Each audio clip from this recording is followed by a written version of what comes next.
Welcome to the MLG Spring Championship Kespa qualifiers.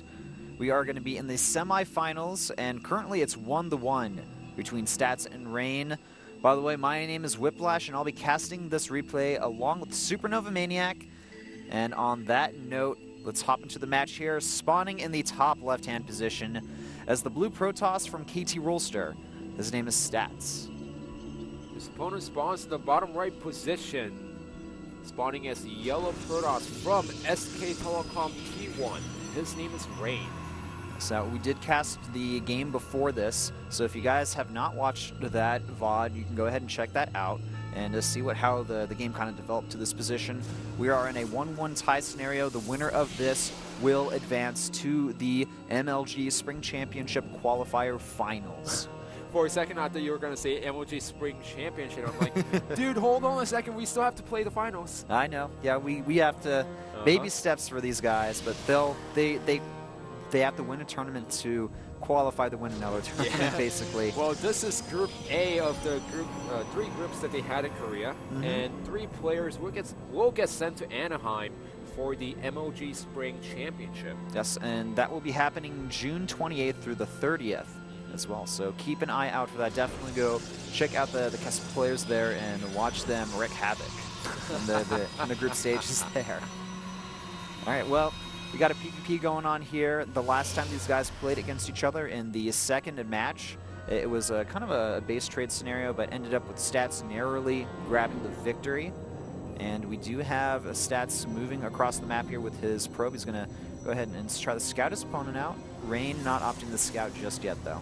Personal question, if you play a PvP on this map, when do you go for the scout?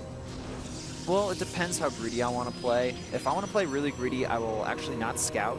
If I want to kind of be safe-ish, then I will scout after building my cybernetics core. And if I'm worried that my opponent's going to do some crazy 2-gate in the middle of the Mac proxy, I'll scout after my pylon or gateway. Yeah, and this is a little bit tricky for some of the PvP players out there, because now you're in a situation where you want to play a little bit more greedy than your opponent, but you still have to scout. Yeah. And especially on a map like Whirlwind, where it's 4-player and the scouting direction, it takes a long time to scout your opponents. Now you gotta sometimes throw away the scouting information to get a little bit more greedy. Other times, you just play really. Sometimes you just want to scout your opponent and make sure that you're not getting cheesed. There's really like a lot of different factors involved, because it's a large map, which makes you not want to scout as much because you're gonna assume that your opponent will play a little bit greedier. But then it's a 4-player map, which means that it's bigger and harder to scout your opponent, which further compacts onto that.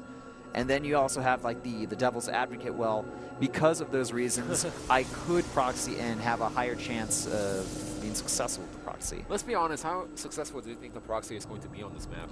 I think people could actually get away with it, man. If they went for a proxy in the middle of the map, maybe it could work. Not like a Stargate one, but... you mean like the Brood War style 2-gate in the middle of the map? Yeah. Okay. That kind of style. Well, we do have a Stargate out on the way for Rain.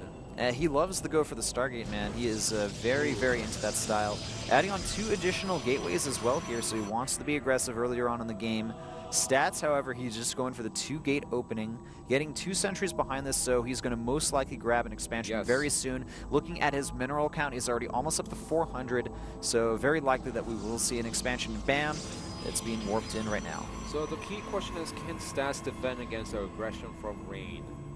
Because now he's going for the Nexus. He is going to have the Nexus cannon, but it really depends on how Rain decides to play it out, because he's going to be behind the economy. Can he actually... Whoa, that's a double Oracle.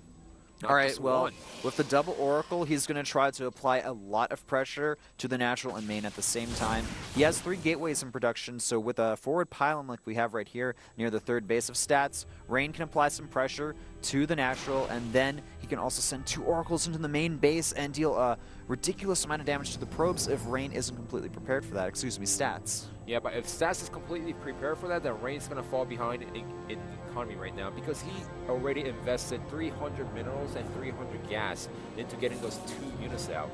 2 Oracles out right there. And Rain, he does spot this. Oh, force fields go down there, preventing the rest of the Stalkers from moving through there, but Rain... Did the core get taken out once again? Yeah, I think it actually may have gotten picked off there. It could be in the main base, but yeah, in the unit production tab, there are no mothership cores. Oh, wait, there's one under the overlay. Okay. had a hard time spotting that there, but there is a Mothership Core for Stats here.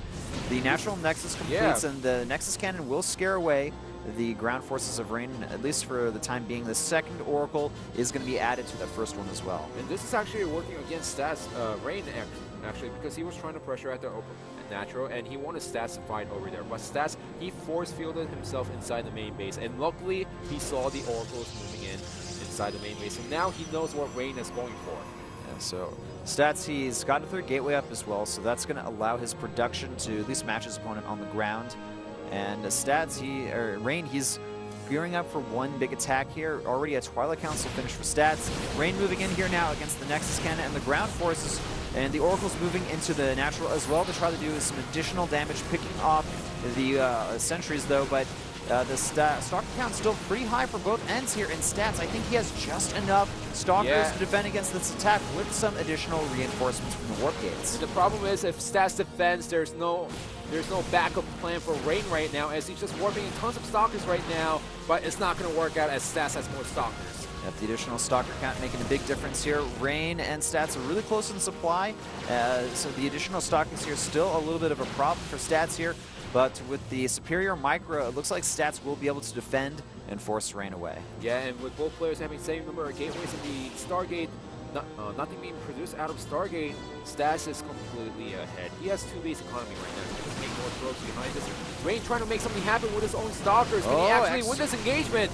Really nice micro with those Stalkers here. He has managed to even out the count quite a lot here and force back a little bit once again. Now probes being moved off the mineral line, but look at how weak all of the Rain Stalkers are there. He's only got 1 in the green. The other ones are very low on health. And the biggest problem right now is Rain has to take out the Nexus. Even if he kills a probe, Stats can come back and get a lot more probes than his opponent because he has 2 Nexus compared to 1 Nexus from his opponent. Rain, he's not getting a Nexus behind this, so there's no fallback plan for our Protoss player from SK Telecom T1. Indeed. So Rain is either going to fall back and try the play from behind, or is he going to continue the press on with the attack? It looks like he just wants to go for it here, but Stats, he's got the superior positioning. Yeah, he has I'm not sure about this. Better warp-ins, and he also has the probes to help tank at the front. And, you know, continuing to be ahead in supply, Stats is looking to be in better and better shape. Yeah, and as Stats shows, Rain just falls behind a lot. And with Stats having a Mothership Core out inside the main base with more Stalkers warping in, the time is on his side.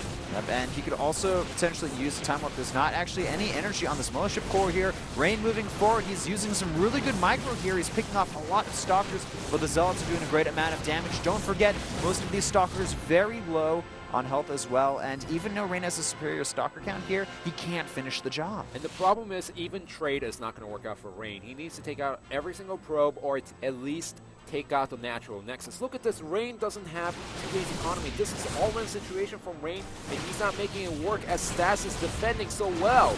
Yeah, and the additional warp-ins here from Rain may turn the tide a little bit, but Stats, the positioning for him is better. He has those additional Zealots as well. The Stalker's trying to focus fire down Stats' Mothership Core here, and a time warp goes down though. The Mothership Core does end up falling, but those Stalkers, they're going to take a lot of additional damage from the Zealots here. And Rain down to the last 2 Stalkers. GG is called though.